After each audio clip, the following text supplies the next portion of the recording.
আজ নিয়ে এসেছি ঝাল ঝাল কাঁকড়া কষা রেসিপি। প্রথমে কাঁকড়াগুলোকে ভালোভাবে কেটে খুব ভালো করে পরিষ্কার করে নিয়েছি।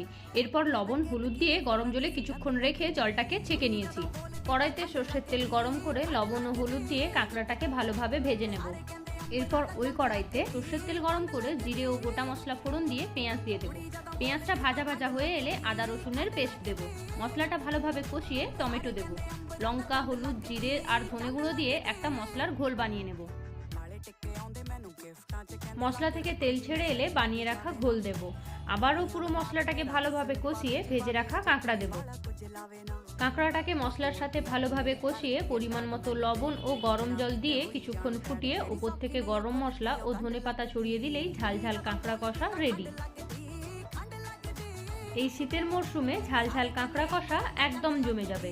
তাহলে আজ এটুকুই, বাই।